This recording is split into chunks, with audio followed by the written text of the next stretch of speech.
కొంతమంది పిల్లల్లో పుట్టినప్పుడే కొన్ని సమస్యలంటూ వస్తూ ఉంటే, దానికి సంబంధించిన సర్జరీ అంటూ కూడా చేయాల్సొస్తది.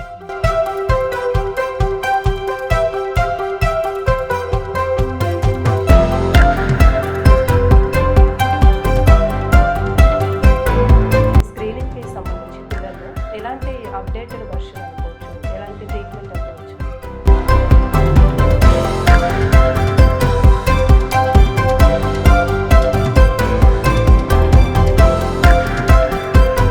చిన్నపిల్లల్లో బ్రీతింగ్ తీసుకునేటప్పుడు కొన్ని ప్రాబ్లమ్స్ అంటూ వస్తూ ఉంటాయి.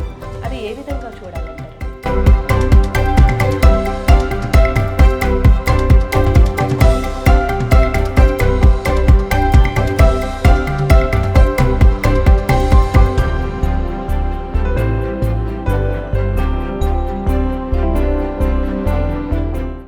నమస్తే, welcome to Telugu one health. అప్పుడే పుట్టిన పిల్లలకి మనం ఎలాంటి జాగ్రత్తలు తీసుకోవాలి? పుట్టిన పిల్లలకి చాలా ఆరోగ్య సమస్యలు అంటూ మనం చూస్తూనే ఉంటాం. అయితే ఈ డౌట్స్ మొత్తం మనకి క్లియర్ చేయడానికి ప్రజెంట్ మనతో ఉన్నారు జాలీ డాగ్ multi speciality and family clinic పిల్లల వైద్య నిపుణులు డాక్టర్ రాజేష్ ఖన్నా గారు. మరి డాక్టర్ గారితో మాట్లాడి మరిన్ని విషయాల గురించి అడిగి తెలుసుకుందాం. నమస్తే డాక్టర్ గారు. డాక్టర్ గారు, ఇప్పుడు చిన్నపిల్లల్లో బ్రీతింగ్ తీసుకునేటప్పుడు కొన్ని ప్రాబ్లమ్స్ అంటూ వస్తూ ఉంటాయి. అది ఏ విధంగా చూడాలంటారండి? బ్రీతింగ్ సంబంధించిన సమస్యలు అది లైక్ ఏజ్ వయసును తగ్గట్టు కొన్ని కొన్ని కారణాలు ఉంటాయి అన్నమాట. ఇప్పుడు మనకు బ్రీతింగ్ ప్రాబ్లం అంటేనే యూజువల్గా శ్వాస పీల్చుకోవడం ఎక్కువ ఎక్కువ డిఫికల్ట్గా, అంటే నంబర్ ఆఫ్ టైమ్స్ ఎక్కువ సార్లు బ్రీతింగ్ ఆడడం ప్లస్ ఎక్కువ ఇబ్బందిగా అవ్వడం కూడా. ఇబ్బందిగా అయ్యే బ్రీతింగ్ ఇష్యూస్ ఎక్కడ నుంచి కనబడతాయి? ముక్కు ఇక్కడ ఫ్లేరింగ్ అంటాం, నాసల్ ఫ్లేరింగ్ అంటే. తర్వాత పిల్లి కూతుల సౌండ్. తర్వాత చూస్తే చెస్ట్లో కూడా గుంతలు పడుతూ ఉంటాయి, రిప్స్ మధ్యలో డిప్స్ కనబడుతూ ఉంటాయి. Okay. So work of breathing పెరగడం అంటాం.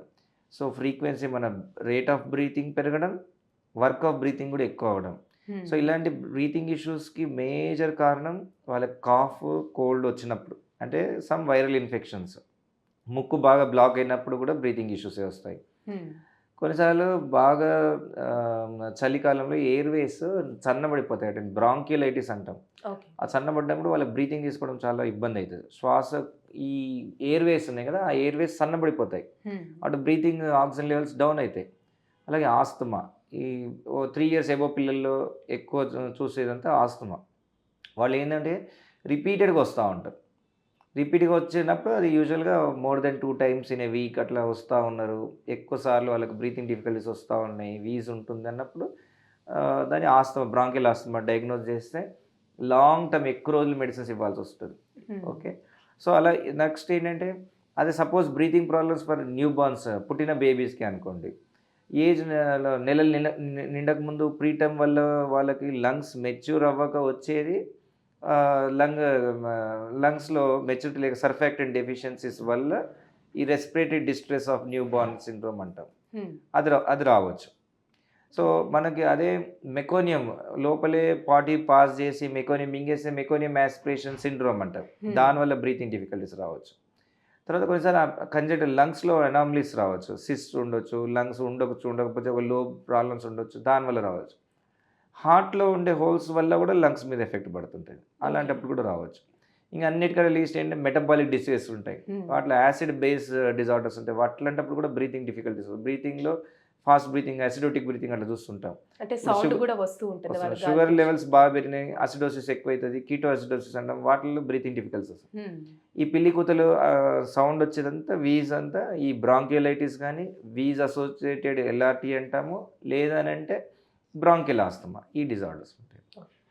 డాక్టర్, ఇప్పుడు కొంతమంది పిల్లల్లో చూసుకున్నప్పుడు పుట్టినప్పుడు కొంతమంది రెడ్గా స్కిన్ అనేది ఉంటుంది, కొంతమంది బ్లూయిష్గా ఉంటుంది, కొంతమంది మెయిన్గా చెప్పాలంటే పిల్లల్లో ఎల్లో కలర్గా కనిపిస్తూ ఉంటాయి. సో ఈ షేడ్స్ ఎందుకు వస్తూ ఉంటాయి పిల్లల్లో? ఇప్పుడు యూజువల్ మనకు ఉండాల్సిందంటే స్లైట్ పింకిష్ టింజ్లోనే ఉండాలి, అంటే రక్తం కరెక్ట్గా ఉంటే మనకు మంచిగా బ్లష్ అనేది తెలుస్తూ ఉంటుంది. అలా కాకుండా రక్తహీనత పడుతుంది, వాళ్ళు తెల్లగా పేల్గా అయిపోతూ ఉంటారు. వాళ్ళు చాలామంది పేరెంట్స్ అంటే వాళ్ళు చాలా ఫెయిర్ ఆ ఫెయిర్నెస్సా లేకపోతే పేలా అనేది కూడా ఒకసారి మనం పీడియాట్రిషియన్ చూసి తెలుసుకోవాల్సి వస్తుంది. ఒకసారి పీడియాట్రిషియన్ కూడా డౌట్ అనిపిస్తుంది అంటే హీమోగ్లోబిన్ లెవెల్స్ చూసుకొని అనీమియా అంటే రక్తహీనత ఉందా రూల్ అవుట్ చేసుకోవాల్సి వస్తుంది.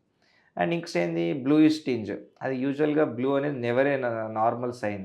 లిప్స్ బ్లూ అయితున్నాయి, టంగ్ బ్లూ అవుతుంది, నెయిల్స్ బ్లూ అవుతున్నాయి, కాల్ టిప్స్ బ్లూ అవుతున్నాయి అంటే సైనోసిస్‌కి ఇండికేషన్ అది యూజువల్‌గా. సో, బ్లూ అనేది never a normal scenario at all. Okay. So, అలాంటప్పుడు ఖచ్చితంగా మనం హార్ట్ డిసీజెస్ ఉన్నాయా? లేదా హిమోగ్లోబిన్ డిజార్డర్స్ ఉన్నాయా? తెలుసుకోవాల్సొస్తది. అంటే కొంతమంది పిల్లలు ఏడ్చినెమ్మటే బ్లూగా అయిపోతూ ఉంటారు. అదేంటంటే పీక్స్‌లో వాళ్ళ బ్రెత్ హోల్డింగ్ స్పెల్స్ అంటాం. సో, పిల్లలకి ఏడ్చి, ఏడ్చి గుక్కపడతా ఉంటారు. ఏడ్చి గుక్కపడే టెంపర్ టాంట్రమ్స్. అలాంటి టెంపర్ టాంట్రమ్స్‌లో కూడా వాళ్ళు బ్లూయిష్ అవ్వచ్చు. కానీ వాళ్ళు ఇమ్మీడియేట్‌గా రీస్టోర్ అయిపోతారు. ఆహ్, కానీ అట్లా పర్సిస్టెంట్‌గా బ్లూయిష్ ఎపిసోడ్స్ ఎక్కువ సార్లు వస్తున్నాయి లేదా పర్సిస్టెంట్ ఉన్నాయంటే we have to rule out all such disorders. అది ఎప్పుడు నార్మల్‌గా తీసుకోవడానికి వీలు లేదు. హ్మ్. డాక్టర్ ఇప్పుడు కొంతమంది పిల్లల్లో పుట్టినప్పుడే కొన్ని సమస్యలంటూ వస్తూ ఉంటే, దానికి సంబంధించిన సర్జరీ అంటూ కూడా చేయాల్సొస్తది. కంపల్సరీగా చేయాలంటారా? లేకపోతే కొన్ని మంత్స్ తర్వాత కూడా చేస్తే మంచిది అంటారా? సో, యూజువల్‌గా ఏంటంటే వాళ్ళకు పేగుల్లో కొన్ని అబ్నార్మాలిటీస్ ఉన్నాయనుకో, మా పేగుల్లో హ్మ్. అబ్‌స్ట్రక్షన్ ఉంది. వాళ్ళు తిన్నది డైజెషన్ అవ్వదు. అబ్‌స్ట్రక్షన్ వల్ల పాలు కిందకి కూడా ఫ్లో రాదు. అబ్జార్ప్షన్ రాదు. పార్టీ వెళ్ళకుండా కొన్నిసార్లు అబ్‌స్ట్రక్షన్స్ ఉంటాయి. హ్మ్. సో, ఈ డయాఫ్రాగమాటిక్ హెర్నియాస్ ఉంటాయి కొంతమందికి. హిర్స్ప్రంగ్ డిసీజ్ అని ఉంటాయి కొన్ని. ఈసోఫాగల్ అట్రీషియాస్ ఉంటాయి కొన్ని. అలాంటివన్నీ ఇప్పుడు మనకు కొన్ని ఏంటంటే అవి లైఫ్‌కి సస్టైన్ అయ్యేట్లాంటివి ఉంటాయి కదా! వాడికి అది చేయకపోతే వాడు బ్రతకడు. అవును. అలాంటివి తొందరగా చేయాల్సొస్తది. కొన్ని హార్ట్ డిసీజెస్ ఉంటాయి. అయి చేయకపోతే హార్ట్ ఫెయిల్ అయ్యే ఛాన్స్ ఉంటాయి. మనకు హ్మ్. అసలు వాడి లైఫ్ కూడా ఒకసారి సాచురేషన్ ఆక్సిజన్ లెవెల్స్ మెయింటైన్ అవ్వదు. హ్మ్. బ్లడ్ లోపల మిక్సింగ్ అయిపోతా ఉంటది. లెఫ్ట్ సైడ్ మనకు చెడు రక్తం, మంచి రక్తం మిక్సింగ్ హోల్స్ వల్ల మిక్సింగ్ అయితా ఉంది. అది వాడికి సస్టైన్ అవ్వదు. సైనటిక్ హార్ట్ డిసీజ్ వాడికి ఖచ్చితంగా మనం రిపేర్ చేయాల్సిందే. హ్మ్. అయితే కొన్ని ఎట్లుంటాయి వాడు 10 కేజీ వచ్చాక చేద్దాం గదా! కొన్ని రోజులు ఆగి చేద్దాం. కొన్ని ఏంటంటే ఎక్స్‌టర్నల్ అనం లైక్ ఇట్లా ఏదో లిప్ దగ్గర బ్రేక్ ఉందో, కట్ ఉందో, లోపల బ్రేక్ ఉందో, కొంచెం ఏదన్నా లైఫ్ ఇమ్మీడియేట్‌గా ఎఫెక్ట్ చేయని ఏ డిసీజ్ అయినా వాటిని కొన్ని రోజులు ఆగైనా చేసుకోవడం బెటర్. వాడి వెయిట్ పెరుగుతది. సర్జరీ చేస్తే హీలింగ్ బావుంటది. హ్మ్. అసలు లైఫే క్వెషన్ అన్నప్పుడు చేయాలి. ఇమ్మీడియేట్‌గా చేయాల్సొస్తది. అంటే వాళ్ళ బాడీ అంటే సపోర్ట్ చేస్తదండి. ఒకవేళ సర్జరీ హ్మ్. చేయించుకోవాలనుకున్నా గూడా? అలాంటి కొంతమంది నిష్ణాతులని పట్టుకొని అంత ఎక్స్‌పర్ట్స్‌తోనే చేయించాల్సొస్తది. వాళ్ళని ఐసీయూలో పెట్టి అంత హ్మ్. హై ఎండ్ కేర్ ఇవ్వాల్సొస్తది. రిస్క్ గూడా చాలా ఎక్కువుంటది కాబట్టి వాళ్ళు తట్టుకునే శక్తి ఎక్కడుంటుంది వాళ్ళు కానీ చిన్న పిల్లలు. ఇప్పుడున్న టెక్నాలజికల్ మెడిసిన్ అడ్వాన్స్‌మెంట్స్ బట్టి we can do it. We can అది మనం పాసిబుల్ అది చేయొచ్చు. చేస్తా ఉన్నాం. సక్సెస్ రేట్ బానే ఉంది. ఓకే. డాక్టర్ ఇప్పుడు స్క్రీనింగ్‌కి సంబంధించి పిల్లల్లో ఎలాంటి అప్‌డేటెడ్ వెర్షన్ అనుకోవచ్చు? ఎలాంటి ట్రీట్మెంట్ అంటూ వచ్చిందండి? స్క్రీనింగ్స్‌లో యూజువల్‌గా ఇదివరకేంటంటే మనకి తక్కువ డిజార్డర్స్ స్క్రీన్ అయ్యేది. హ్మ్. కొంచెం ఒక చుక్క బ్లడ్ తీసుకున్న కొన్ని డిజార్డర్స్. ఇప్పుడు అట్లా కాదు. చాలా అసలు మొత్తం మీ జీనోమ్ మొత్తం ఉండే జీన్స్‌నంతా కూడా స్క్రీన్ చేసే లెవెల్‌లో టెక్నాలజీ వచ్చేసింది. హ్మ్. సో, మొత్తం జీన్స్‌నంతా స్క్రీన్ చేసి అసలు వాడికి ఏ సిన్ లేకపోతే ఎక్కడో చోట ఏ జీన్‌లో ఏదో ఒక లోపం ఉంది కూడా తెలుసుకునే రోజులొచ్చేసాయి. ఓకే. సో, జీన్ సీక్వెన్సింగ్ గూడా మనకు అందుబాటులో ఉంది. మనకి ఇప్పుడు అడ్వాన్స్డ్‌లో జీన్ ట్రీట్మెంట్ ఎట్లా అంటే ఫర్ ఎగ్జాంపుల్ ఒక ఫస్ట్ చైల్డ్ పుట్టాడు వాళ్ళకి. హ్మ్. వాడికి ఏదో అబ్నార్మాలిటీ ఉంది. అది జీన్ టెస్ట్‌లో ఒక జీన్ అబ్నార్మల్ అని తెలిసింది. సెకండ్ చైల్డ్ ప్లాన్ చేస్తున్నారనుకోండి. అది మదర్‌కి, ఫాదర్‌కి మ్యాపింగ్ చేసి మదర్‌లో, ఫాదర్‌లో ఎక్కడో జీన్‌లో లోపం ఉందని తెలిస్తే దాన్ని కత్తిరించి ఆ పర్టిక్యులర్ జీన్ నెక్స్ట్ బేబీకి రాకుండా మనం దాన్ని కరెక్ట్‌గా ట్రిమ్మింగ్ చేసి చేసే రోజులొచ్చాయి ఇప్పుడు. మనం నెక్స్ట్ చైల్డ్‌కి డిసీజ్ రాకుండా చేయొచ్చు. హ్మ్. సో, అంత అడ్వాన్స్‌మెంట్స్ ఉన్నాయి. స్క్రీనింగ్స్‌లో ఇంకా ఆహ్, అంటే ఈ అల్ట్రాసౌండ్స్ చేయడం అనేది రొటీనే.